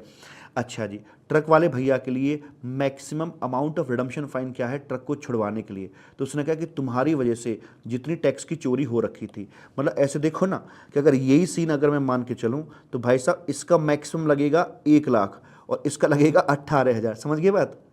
इसका लगेगा जितना टैक्स एवेजन इसकी वजह से हुआ था। तो मैं ये नहीं कह रहा कि टैक्स इससे ले रहे हैं, टैक्स के बराबर का रिडम्पशन फाइन इससे लिया जा रहा है, जो कमी यहाँ करी थी वो पैसा वहाँ जोड़ दिया उन्होंने। इस तरह से कुल मिलाकर ये बात निकलकर सामने आती है। ओके सर जी, ये आपके सेक्शन 129 और 30 हो गए।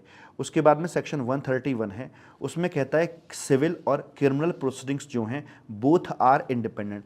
अगर सिविल एक्टिवेट हो गई है तो ऐसा नहीं है कि क्रिमिनल में कोई रिलैक्सेशन मिल जाएगा, या फिर क्रिमिनल एक्टिवेट हो गई है तो ऐसा नहीं कि सिविल में कोई आपको बेनिफिट मिल जाएगा। अच्छा जी, ये मैं कुछ एग्जांपल देके समझाया था आपको कि लोग कैसे खेल खेलते हैं कि जिसको बिल दिया उसको सप्लाई नहीं दी, जिसको सप्लाई दी उसको बिल नहीं दिया।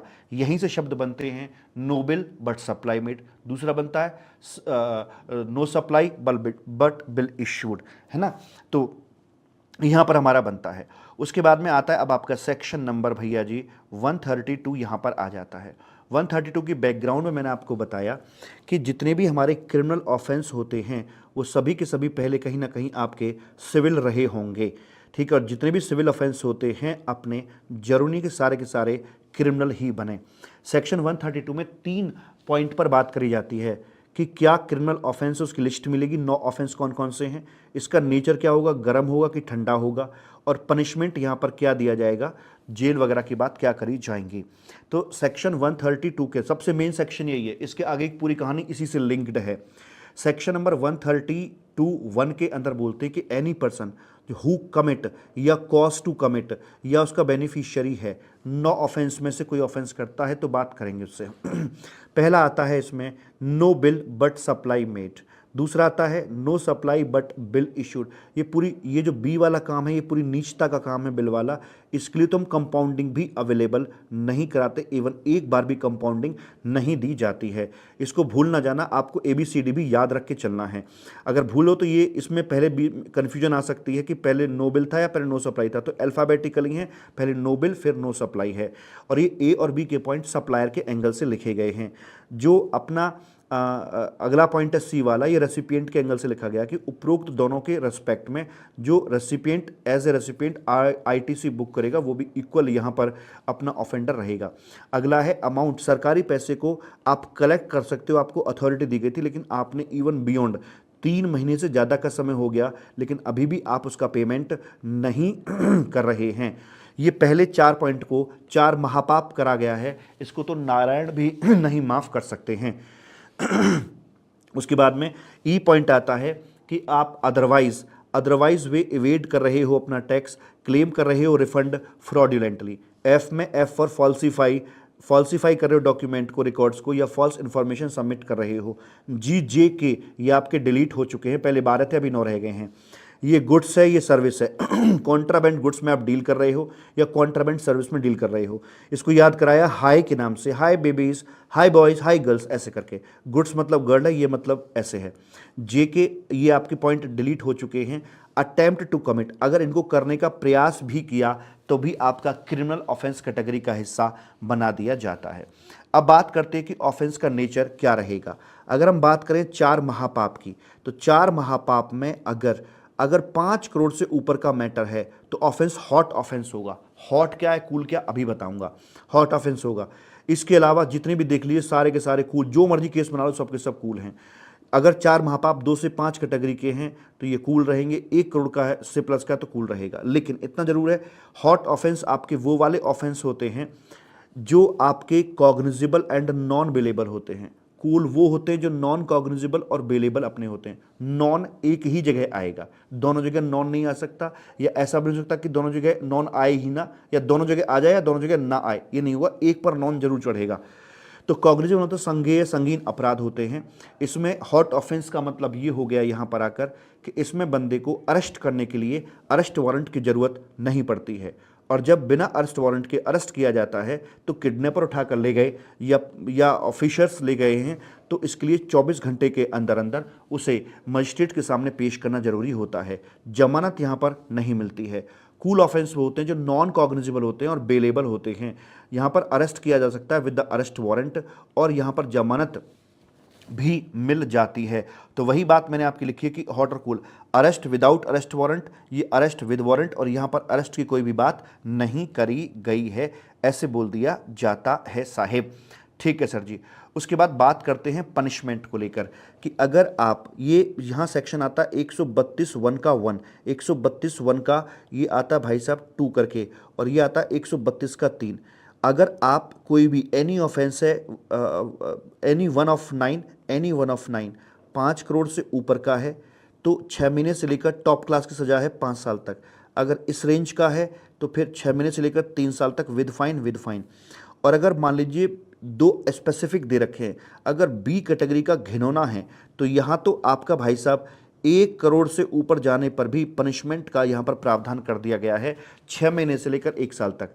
देखिए मैं आपको बताऊं, बी को छोड़कर बाकी जो ऑफेंस हैं अगर 1 करोड़ प्लस में हैं तो कोई सजा वजह की बात नहीं है, वो 2 करोड़ से शुरुआत होती है। लेकिन बी वाला जो घिनौना काम था उसमें 1 करोड़ के ऊपर ही सजा शुरू हो जाती है।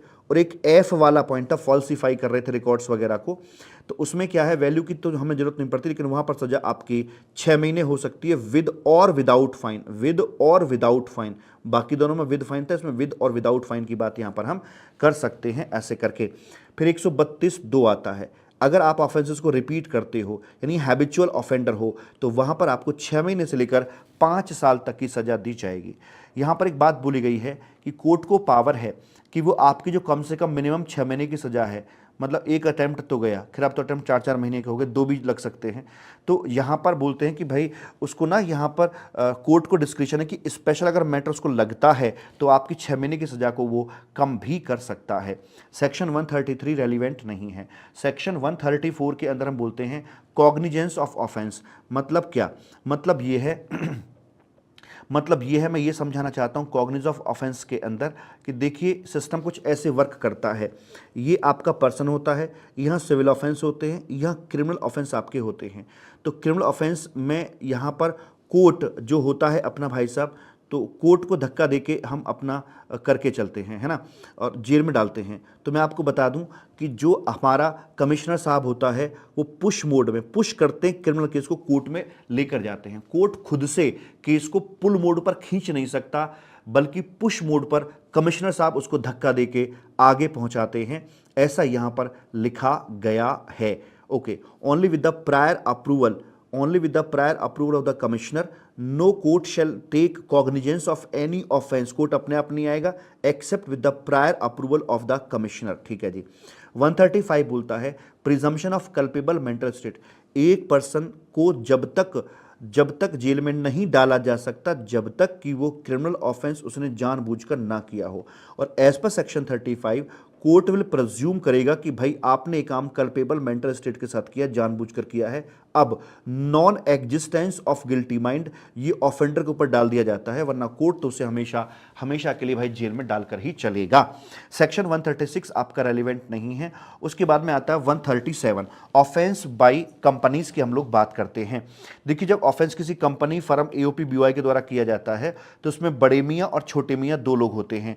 ये हैं आपके बड़े मियाँ, डायरेक्टर, मैनेजर, सेक्रेटरी और पार्टनर हो गया, मेंबर हो गया, HUF है तो उसका कर्ता हो गया, ये यहाँ पर बड़े लोग अपने होते हैं। ठीक है, तो जो जो बड़े बड़े लोग हैं, फिर बड़े लोग अपने हाथों से नहीं करते, काम करवाते हैं छोटे मियाँ से। छोटे मियाँ कौन है? डिपार्टमेंटल इंचार्ज हो गए, जैसे कि परचेज डिपार्टमेंट का, अकाउंट्स डिपार्टमेंट का इंचार्ज हो गया। ठीक है, ये करते हैं काम और इनकी मौन सहमति या एक्सप्रेसिव सहमति से ये काम करवाया जाता है। यानी ऐसे मानो जैसे ये तो इस कंपनी के ड्राइवर हैं और ये इसके हेल्पर होते हैं। इनको क्या मिलेगा? इनको प्रोसिक्यूट किया जाएगा। हालांकि इसको जेल तो नहीं हो सकती, कंपनी को आर्टिफिशियल पर्सन होती है, इनको जेल जो भी है इन सबको घसीटा जाएगा, बड़े मियाँ छोटे मियाँ सबको लपेट दिया जाएगा। लेकिन इसमें से किन दो लोगों को बाहर निकाल दिया जाएगा जो कि एब्सेंट था उस समय जब ये आपका ऑफेंस कमिट हुआ। कह रहा मैं तो वैष्णो देवी गया था, मेरी ट्रेन का टिकट भी देख लो, अटका दर्शन की पर्ची देख लो, डोरमेंट्री मैंने बुक कराया था लक्ष्मी भवन में, वो भी देख लो, सिद्ध कर दिया। ठीक है, उनको ये प्रूव करना होता है, अगर वो ऐसा प्रूव कर पाते हैं तो उनको बाहर निकाल दिया जाएगा। ठीक है जी। या who follow the due diligence, उसने पूरी आंखें खोल के रखी थी, पूरी सतर्कता बरती थी, मना किया था मत करो निकम्मो, मारे जाएंगे सब के सब, लेकिन लोग नहीं माने, तो ऐसे अच्छे वाले व्यक्ति को यहां से बाहर निकाल दिया जाएगा। अब एट द एंड फिल्म का पर्दा गिरने वाला है। पर्दे से मुझे याद आया कि यहां पर अब पर्दा गिरेगा। पैसे लेकर अपराधों पर पर्दा डालना, पैसे लेकर अपराधों पर पर्दा डालना, that is compounding of offences in lieu of prosecution की बात कर रहे हैं। छोटी सी बैकग्राउंड यहाँ दी, पर्सन है, सिविल ऑफेंस है, क्रिमिनल है। ठीक है, तो सिविल में तो आपको पेनल्टी लगती है, कॉन्फिस्केशन, या फिर कॉन्फिस्केशन को अवॉइड करना है तो रिडम्पशन फाइन की बात कर सकते हैं यहाँ पर आकर। तो यहाँ पर fine in lieu of confiscation इसको बोला जाता है सिविल वाले स्टेज पर आकर। फिर अगर क्रिमिनल ऑफेंस में भी आप फॉल कर रहे हो तो यहां कमिश्नर का रूल बीच में आ जाता है कि इसको कोर्ट में लेकर जाए या कंपाउंडिंग करे। अगर ये कोर्ट में चला गया तो वहां इसे मिलेगी जेल, एंड या और, कुछ में एंड है और लास्ट वाले में और था, तो वहां पर इसे बाबूजी कोर्ट का फाइन भी झेलना पड़ जाएगा। अब क्या है, अगर मान लीजिए वहाँ पर ये कंपाउंडिंग कराता है तो इसके पास में ऑप्शन है ये कंपाउंडिंग का कि फाइन पे करके आप अपने प्रोसिक्यूशन से बच सकते हो। देखिए, एक तो फाइन बाबू आपका ये वाला आ गया, रिडम्पशन फाइन आ गया, एक कोर्ट का फाइन आ गया और एक ये फाइन आ गया, तो ये तो लगेगा आपकी मर्जी है तो, लेकिन इन दोनों में से कोई एक फाइन ही लग पाएगा, क्योंकि आपका रूट या तो दिस वे या दैट वे होगा, या तो कोर्ट जाओगे या घर जाओगे। घर जाओगे मतलब कंपाउंडिंग, अगर घर गए तो कंपाउंडिंग अमाउंट फाइन लगेगा, और अगर कोर्ट गए तो कोर्ट का फाइन वहां पर ठोक दिया जाएगा। ठीक है जी। उसके बाद में अब यहां पर कुछ बातें सुनते हैं, यहां से शुरू होता है आपका सेक्शन नंबर 138 का कंटेंट आपका यहां से शुरू होता है। क्या बोलते हैं? ये बोलते हैं कि only available only for the first time offender, ये फर्स्ट टाइम ऑफेंडर को ही सुविधा पे है और वही वंस इन लाइफ टाइम है। लेकिन जो बी वाला आपका घिनौना काम था ना, बी वाला कौन सा था? No supply but bill issued, bill पर्चे वाला जो काम था, उस वाले के लिए हम एक बार भी आपको कंपाउंडिंग नहीं देंगे। कंपाउंडिंग कब हो सकती है? बिफोर प्रोसिक्यूशन हो सकती है, yes baby. During the prosecution हो सकती है, यस बेबी।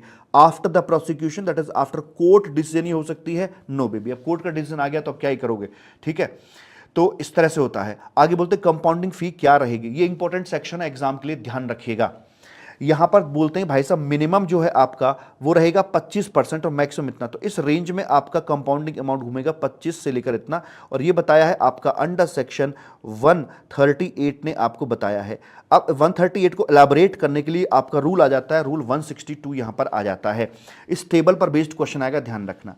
अब इसने बताया है कि देखिए, अगर आपका ऑफेंस ABCDE, खैर बी में तो मिलता नहीं तो बी को लिख के काट दिया, ACDE का है और हाई वैल्यू का है ना, तो फिर 50% से लेकर आपको 75% तक का लगेगा फी, जो है कंपाउंडिंग फी। चेक कर ली रेंज में है ना, हाँ रेंज में है।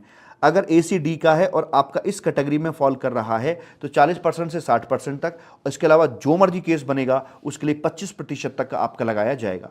तो ऐसे मानिए ये लोअर क्लास का फाइन हो गया, ये मिडिल क्लास का फाइन होगा, और ये आपका अपर मिडिल क्लास जो होती है उसका फाइन यहां पर बोल दिया जाता है।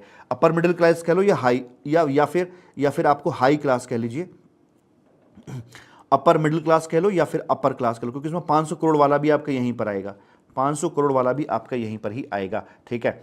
एंड उसके बाद बोलते हैं कंपाउंडिंग बेनिफिट अवेलेबल होता है। आप पहले सारे ड्यूज क्लियर कीजिए, आपको मजा आ जाएगा। और फिर अदर एक्टिव, यहाँ से जो हम कंपाउंडिंग कर रहे हैं इसमें क्या है बच्चा मेरे, इसमें ना हम सिर्फ यहाँ की सेक्शन 132 को काट रहे हैं। बाकी अगर आपका इनकम टैक्स वगैरह में कोई केस लगा हुआ है उसको हम नहीं काट रहे हैं और ये सब पे कर देते हैं, तो आप अब रिलैक्स कर सकते हैं, अपने घर जा सकते हैं, कोई दिक्कत वाली बात नहीं है। इस तरह से आपका ये पेनल्टी का चैप्टर इधर आके बाबू मेरे कंप्लीट हो जाता है और प्रेम से बोलेंगे राधे राधे। मैं चलिए अब बात करते हैं अपने अगले चैप्टर अपील की।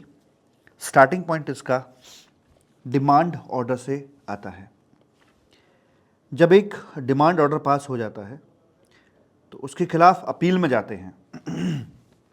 टैक्स पेयर भी अपील में जा सकता है, डिपार्टमेंट का अधिकारी भी उसे लेकर अपील में जा सकता है।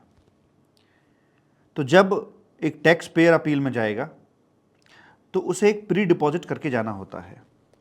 सबसे पहली बात, प्री डिपॉजिट में ध्यान से सुनिए, जो भी उसके सेल्फ एडमिटेड ड्यूज़ हैं, चाहे वो टैक्स, इंटरेस्ट, पेनल्टी जो भी है, सब का सब पूरा का पूरा पे करना पड़ेगा। एंड इसके साथ साथ जो वो डिस्प्यूट में ला रहा है, तो डिस्प्यूट में जो टैक्स अमाउंट है, ओनली टैक्स अमाउंट का 10% या 20 करोड़ रुपया, जी लिमिट चेंज हो गई है, 20 crore, which ever is lower, जो दोनों में कम होगा वो उतना यहाँ पर प्री डिपॉजिट के रूप में जमा करेगा। एंड देन वो अपना अपील फाइल कर सकता है। अपील फाइल करने की समय सीमा है 3 महीना प्लस 1 महीने का एक्सटेंशन, ठीक। और ऐसे करके वो अपनी अपील अपीलेट अथॉरिटी में ले जा सकता है। अपीलेट अथॉरिटी से अगर वो खुश नहीं है तो अपीलेट अथॉरिटी का ऑर्डर आने के 3 महीने प्लस 3 महीने के भीतर भीतर वो अप्रोच कर सकता है अपीलेट ट्रिब्यूनल को। अपीलेट ट्रिब्यूनल को अप्रोच करने के लिए क्या करना पड़ेगा, इसे जितना अब एडमिट कर लिया है, हो सकता है कि अपीलेट अथॉरिटी का ऑर्डर आने के बाद उसमें से ये कुछ ढीला पड़ गया हो, आई मीन टू से कि कुछ नखरा कम हो गया हो इसका, और इसने कहा कि चल ठीक है मैं कुछ और एडमिट करता हूँ अपनी डिमांड को। तो इसने कुछ और एडमिट कर लिया और फिर बैलेंस को कुछ डिस्प्यूट कर रहा है। तो जो बैलेंस डिस्प्यूट कर रहा है उसका 10% एक्स्ट्रा एडिशनल, जो पहले जमा हो गया सो हो गया, अभी और एक्स्ट्रा जमा करना पड़ेगा। 10% of tax amount as reflected in order in appeal, जो फर्स्ट अपील का ऑर्डर था वो अमाउंट, और जो मैक्सिमम 20 करोड़ तक अपना हो सकता है, 20 करोड़ या उससे नीचे जो बनेगा वैसे करके जमा कराना पड़ेगा यहाँ पर जाकर। और किसके पास जाएगा, वो प्रिंसिपल बेंच के पास जाएगा अगर मैटर प्लेस ऑफ सप्लाई का है तो, एंड कोई अदरवाइज इश्यू इन्वॉल्व है तो स्टेट बेंच के पास में जाएगा। फर्दर बात करते हैं तो स्टेट बेंच के अगेंस्ट अगर अपील में जाना हो तो हाई कोर्ट, सुप्रीम कोर्ट, और अगर प्रिंसिपल बेंच के अगेंस्ट प्लेस ऑफ सप्लाई के मुद्दे पर जाना हो आगे तो डायरेक्ट जाया जाता है Supreme Court. High court has no power to entertain the issue as settled by principal bench. तो अब यहाँ पर एक बात और बता दें, जब स्टेट बेंच से ऊपर की तरफ हम जा ही रहे हैं तो जो हाई कोर्ट होगा, सब्सटेंशियल क्वेश्चन ऑफ लॉ अगर इन्वॉल्व है तो ही बात करेंगे, with in 180 days plus extension के अंदर ही सुनेगा। High court shell decide the question of law so formulated, वही डिसाइड करेगा। 2 और मोर जजेस से वहाँ पर हियरिंग की जाती है। अगर कुछ मैटर फंसता है तो वहाँ मेजॉरिटी चेक करके केस को सॉर्ट आउट कर दिया जाता है। ऐसे यहाँ पर बोल देते हैं साहिब। लेकिन यहाँ गवर्नमेंट ड्यूज़ को आपको फर्स्ट जितने भी आपके बनते हैं डिस्प्यूट वाला सब पे करके ही जाना पड़ेगा। सुप्रीम कोर्ट जाने के लिए कोई टाइम लिमिट नहीं है, लेकिन हाँ जो भी जिस डिस्प्यूट है आपका जो एडमिट कर लिया व्हाटएवर, आपको सारा ड्यूज़ चुकता करके ही वहाँ पर जा सकते हो, ऐसा बोल दिया जाता है। ठीक साहिब। उसके बाद में आपको बता दें हम कि जब प्रिंसिपल बेंच से ऊपर की तरफ जाएंगे तो अपना वही रास्ता, सीधा सुप्रीम कोर्ट जा रहे हैं, कोई समय सीमा नहीं है, और गवर्नमेंट ड्यूज़ को आपको फर्स्ट ऑफ ऑल पे करके जाना पड़ेगा। कुछ नियम कानून यहाँ पर बताए हुए हैं ट्रिब्यूनल के संबंध में कि यहाँ की जो पावर फंक्शन वगैरह है सब कुछ प्रेसिडेंट ही इसके सर्वे सर्वा होते हैं। 50 लाख तक का जो केस है heard by the single member, decision majority से आएगा, नॉर्मल सी बात है। 50,000 तक की पावर, 50,000 तक का केस है, स्मॉल केस है तो इनको रिफ्यूज़ करने की पावर है। मैं ये नहीं कह रहा कि रिफ्यूज़ करेंगे, बट कर सकते हैं, इनकी कॉल है। और mistake apparent from the recorder 3 महीने के अंदर उसको सुधार दिया जाएगा, ऐसे यहां पर बोल दिया जाता है मालिक। बात करते हैं डिपार्टमेंटल अपील की। डिपार्टमेंट अगर डिमांड ऑर्डर से नाखुश है तो वो अपील में जा सकता है, लेकिन उससे पहले यहां पर एक रिव्यू लिया जाता है। तो रिव्यू में अगर ओके निकलता है कि ठीक है भैया ये ऑर्डर गलत पास हुआ है, डिपार्टमेंट के हितों में नहीं है, तो फिर इसके अगेंस्ट जाएंगे हम। तो यहाँ जा सकते हैं, अपीलेट अथॉरिटी के पास जा सकते हैं। जाने की समय सीमा 6 महीने प्लस 1 महीने है। और हाँ, इनके पास एक चोर रास्ता और भी है कि अगर यहाँ ना जा पाए 6 महीने में, तो 6 महीने बाद बट 3 साल तक रिविजनरी अथॉरिटी के पास जा सकते हैं। ये सेम लेवल की अथॉरिटीज़ यहाँ पर होती हैं, ठीक है जी। इनके अगेंस्ट में अगर डिपार्टमेंट आगे जाना चाहता तो रिव्यू फिर कमेटी लेगी यहाँ पर कि आगे जाएं कि ना जाएं। और 6 महीने प्लस 3 महीने के भीतर, क्या 6 महीने प्लस 3 महीने के भीतर वहाँ पर आगे चले जाएंगे। फिर आगे का रास्ता कॉमन है। दूसरा, जब डिपार्टमेंट अपील में जाता है तो डिपार्टमेंट के एंड पर कोई किसी प्रकार के प्री डिपॉजिट या पे ऑफ करने जैसी बात नहीं होती है, वो जा सकता है। तो कुछ अतिरिक्त बातें हम आपको यहाँ पर और बताकर चलेंगे। देखिए, अगर मान लीजिए एसएससी केस जीत जाता है और हमें पता है कि पहली अपील और दूसरी अपील पर प्री डिपॉजिट करके जा रहे हैं, तो वो जो प्री डिपॉजिट वाला पैसा है हमें रिफंड मिलेगा। रिफंड सेक्शन 54 के मुताबिक ही मिलता, बट इसमें सेक्शन 115 भी घुस जाता है। और जो टाइम है रिफंड का, जो पीरियड होगा, सेक्शन जो अपना है नॉर्मल रिफंड के सेक्शंस, उनमें तो 61वें दिन से कैलकुलेशन की जाती है। बट ये प्री डिपॉजिट का पैसा है बाबू मोशाय, ये आपका डे 1 से ही काउंट किया जाएगा। इंटरेस्ट इस पर डे 1 से मिलेगा। मोरओवर, आप हाई कोर्ट सुप्रीम कोर्ट जब जाते हैं तो वहां पर पैसा आप पहले पे ऑफ करके जाते हैं, ना कि pre deposit. Deposit just like अमानती पैसा, मुंह में रखे रखा, निगला नहीं है। लेकिन पे ऑफ कर देने का मतलब पेट में चला गया, निगल लिया है। तो हाई कोर्ट सुप्रीम कोर्ट आप गए थे, वहां पर आप जीत जाते हैं, आपको आपका पैसा वापस मिलेगा। तो नॉर्मल फॉर्मल जो सेक्शन 56 है उसमें जो 61वें दिन से हम कैलकुलेशन करते हैं, वही नॉर्मल कैलकुलेशन होगी। फर्क सिर्फ एक जगह आया है हल्का सा, प्री डिपॉजिट के पैसे पर डे 1 से ब्याज मिलेगा, बाकी सब वही जो आपने रिफंड के चैप्टर में पढ़ रखा है। ये कॉमन सेंस की बातें हैं। अपॉर्चुनिटी बीइंग हर्ड दी जाएगी, ऑर्डर टाइप रिटन होगा, डिस्क्रिप्टिव होगा, कंसर्न्ड पार्टी को कम्युनिकेट किया जाएगा, एडजमेंट 3 टाइम दिया जा सकता है to a party. Grounds in appeal, पहली वाली अपील में अपील फाइल होने के बाद भी ग्राउंड्स ऑफ अपील ऐड किए जा सकते हैं, अगर कमिश्नर इसको अलाउ करता है तो। कोई फीस नहीं ली जाएगी मेमोरेंडम ऑफ क्रॉस ऑब्जेक्शन की एंड डिपार्टमेंटल अपील की। स्टे पीरियड को ऑलवेज हम लोग एक्सक्लूड करके चलेंगे और प्री डिपॉजिट का इंटरेस्ट डे 1 से काउंट किया जाता है। कम्युनिकेशन रेलिवेंट पार्टीज को यहां पर कर दी जाएगी और इस प्रकार से non filing of departmental appeal या स्मॉल केसेस के अंदर 20 लाख 1 करोड़ 2 करोड़ के मैटर पे डिपार्टमेंट इतना अमाउंट या इससे ऊपर होने पर ही अपील फाइल कर सकता है, पढ़ेंगे आगे। और कुछ मामलों में डिपार्टमेंटल अपील फाइल हो ही नहीं सकती है अगर कोई चार्ज ट्रांसफर किया गया हो, एक अधिकारी का चार्ज दूसरे को दिया गया हो, बुक्स ऑफ अकाउंट को सीज किया गया हो, प्रोसिक्यूशन का ऑर्डर हो या पेमेंट एंड इंस्टॉलमेंट वाला सीन हो। ये 4 वो हैं जहां पर कोई भी अपील फाइल नहीं कर सकता है। जहां तक सवाल है बाइंडिंग नेचर का, तो अपील का ऑर्डर दोनों पर बाउंड किया जाएगा। फीस वाला पॉइंट याद रखने की जरूरत नहीं है। मेमोरेंडम ऑफ क्रॉस ऑब्जेक्शन क्या होता है? जब मैंने एग्जाम दिया था तो डायरेक्ट टैक्स के पेपर में 8 नंबर का क्वेश्चन आया था, ये मेमोरेंडम ऑफ क्रॉस ऑब्जेक्शन पे शॉर्ट नोट लिखिएगा। अब ये मत कहना अच्छा तभी पास हो गए तुम ऐसे मत लिखना जी। तो यहां पर आकर टैक्स पेयर है, ये देखो नंबर 1 ध्यान रखना, नंबर 2, नंबर 3 ये रहा, नंबर 4 और नंबर 5, ये पॉइंट्स वाइज चलना। ये अपलेट अथॉरिटी है यहाँ पर और ये GST 80 अपनी आती है। टैक्स पेयर्स ने अपील फाइल करी और कुल मिलाकर 5 पॉइंट्स उसमें डिस्प्यूट में थे।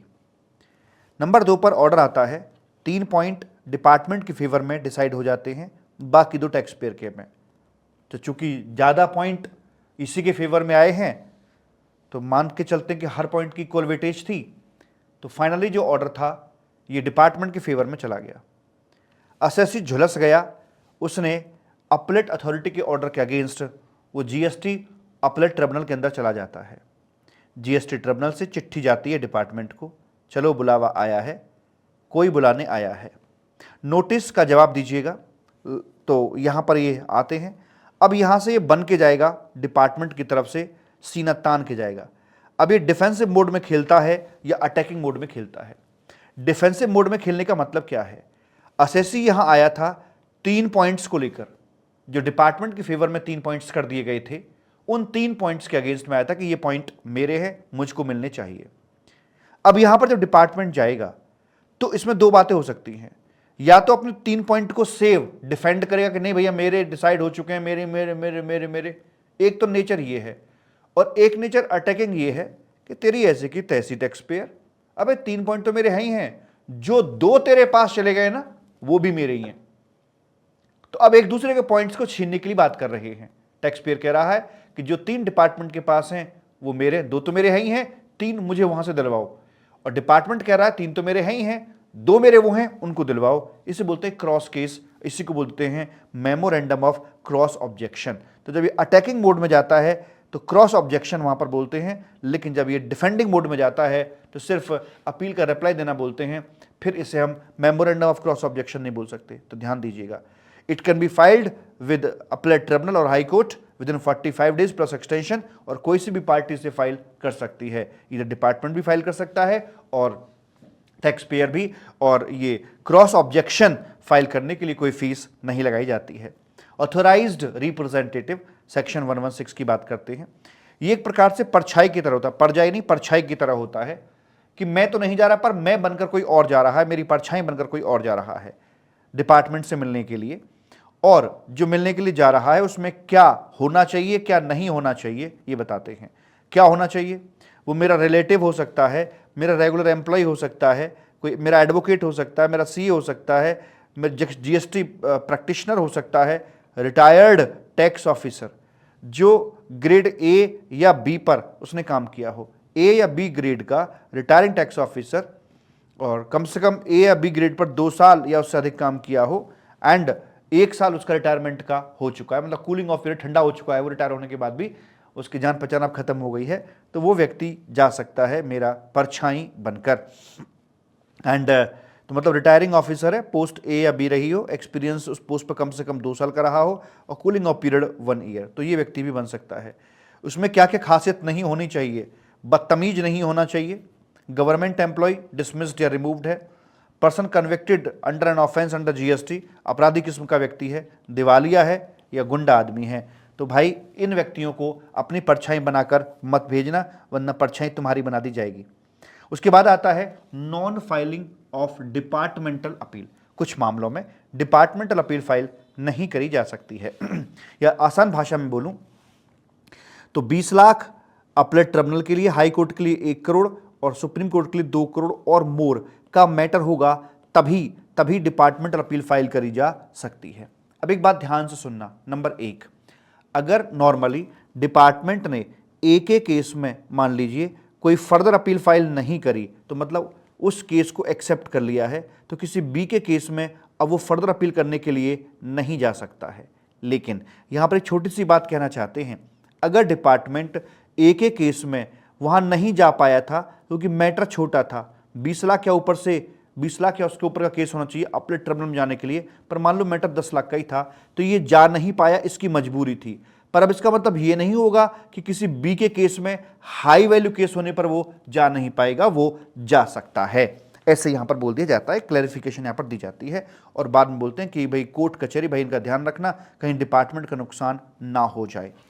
अब यहां पर जो 20 लाख 10 लाख की जो लिमिट्स की बात कर रहे हैं हम, तो इनके कैलकुलेशन में क्या देखना है, मतलब सपोज करो आपका जो डिस्प्यूट चल रहा था उसमें सिर्फ टैक्स अमाउंट यानी कि अब्बू ही इंक्लूड हैं, अब्बू, बच्चा और बच्चे, अब्बू इंक्लूड हैं, अब्बू अकेले हैं या साथ में बच्चे भी हैं, तो हम सिर्फ टैक्स प्लस सेस अब्बू का ही अमाउंट देखेंगे, 20 लाख 1 करोड़ 2 करोड़ पर्पस चेक करने के लिए।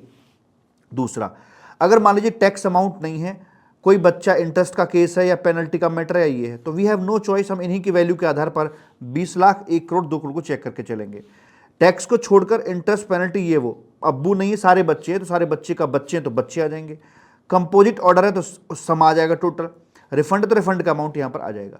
बस बाकी सब में कोई आपको दिक्कत नहीं आएगी। आपको दिक्कत तो यहाँ आ सकती है कि जब टैक्स के साथ साथ बाकी चीज़ें भी होती हैं, जब अब्बू मौजूद हैं, लीडर मौजूद है, सिर्फ अब्बू का अमाउंट ही चेक किया जाता है लिमिट को चेक करने के लिए। जैसे मान लीजिए ये अमाउंट था आपका 18 लाख का टैक्स था और बाकी इंटरेस्ट पेनल्टी मिला मिलू के ये बन रहा था सारा अमाउंट आपका, सपोज कीजिए 36 लाख का बन रहा था। तो ऐसे में अगर मैं पहली अपील के लिए देखूं तो मुझे 20 लाख की चाहिए, तो 20 लाख से ज़्यादा 36 लाख, लेकिन मुझे इससे कंपेयर करना है, टैक्स अमाउंट से 18 लाख से कंपेयर करके चलना है, तो यहां पर डिपार्टमेंट अपील लेकर नहीं जा सकता है। ऐसे करके मालिक यहां पर बोल दिया जाता है। प्रेम से बोलेंगे राधे राधे।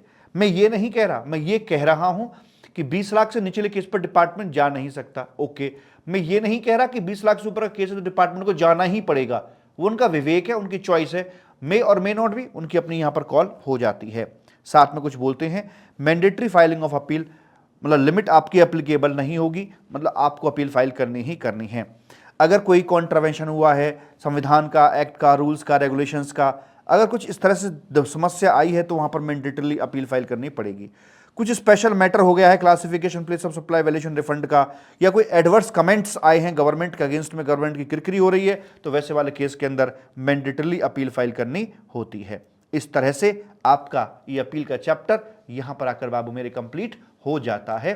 मैंने कम समय में आपको ज़्यादा कंटेंट यहाँ पर परोसने की कोशिश करी है। आई होप ये बातें आपको अच्छे से समझ में आ गई होंगी। प्रेम से बोलेंगे राधे राधे। आपकी सेवा में हमेशा तत्पर। ठीक है, तो और भी कोई आपको गाइडेंस चाहिए और किसी मुद्दे पर आपको परेशानी हो रही हो, कहीं आप फंस रहे हो, आप मुझे बताइएगा, मैं वीडियो बनाऊंगा या 1-to-1 आपकी काउंसलिंग वहां पे कर दूंगा। लेकिन आप अपने आप को अकेला मत मानिएगा। I am always with you. बहुत बहुत धन्यवाद, थैंक यू है, सो मच है, बाय है और ढेर सारा टाटा है आपके लिए। Bye bye.